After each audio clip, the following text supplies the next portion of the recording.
مولاي صل وسلم دائما أبدا على حبيبك خير الخلق كل.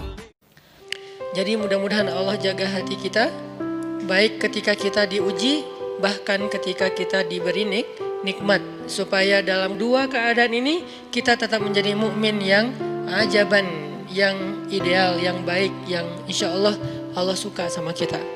Kalau diuji sabara fakana khairallah, kalau diberi nikmat syakara fakana khairallah.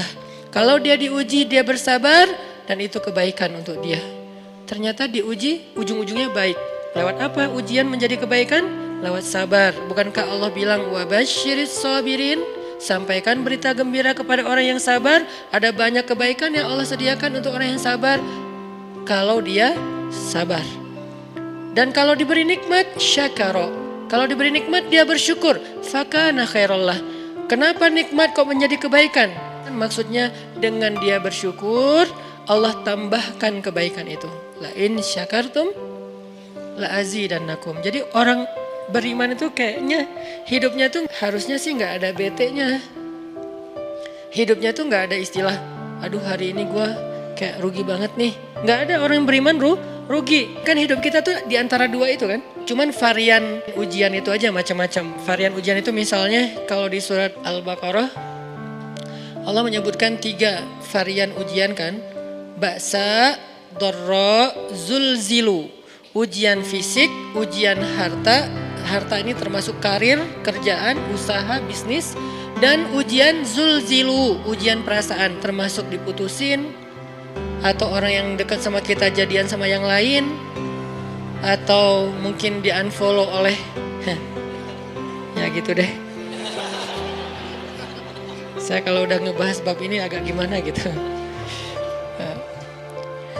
Jadi 3 varian ini masuk kategori apa? Masuk kategori ujian. Tetap aja 2. Kalau nggak ujian nikmat. Antara 2 itu nih. In asabathu sarra syakara wa in asabathu dharra sabara. Udah gitu aja. Dan nanti bahkan sampai ayatnya gini. Alladzina yunfiquna fis sarra'i wad dharra.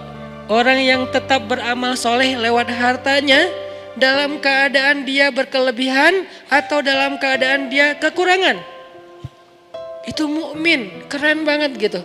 Dia tuh nggak pernah kehilangan kesempatan berbuat baik. Baik beramal soleh ketika dia dalam keadaan dikasih nikmat maupun beramal soleh ketika dia dikasih ujian, tetap aja beramal soleh. Contoh yang ayat tadi, yunfikuna fis sarra, berinfak dalam keadaan sarra, dalam keadaan bahagia, senang, lagi dapat untung gitu kan. Ataupun yunfikuna fit dharra, tetap berinfak walaupun dia dalam keadaan dharra, dalam keadaan susah. Dalam keadaan dor itu kan bahaya. Ini kalau saya infak nih bahaya nih buat saya nih. Kalau saya kasih nih saya kayak nggak ada tabungan buat mahar nih. Kalau saya kasih ke dia, terus saya gimana? Gitu kan? Ini dor banget nih, bahaya banget nih. Tapi dia tetap berinfak. Siapa yang mencontohkan hal seperti itu? Selain pastinya Rasulullah udah nggak diragukan lagi. Yang jadi kayak simbol berinfak walaupun dia butuh. Orang-orang Ansor, yu'thiruna ala anfusihim walau kana bihim khasasah.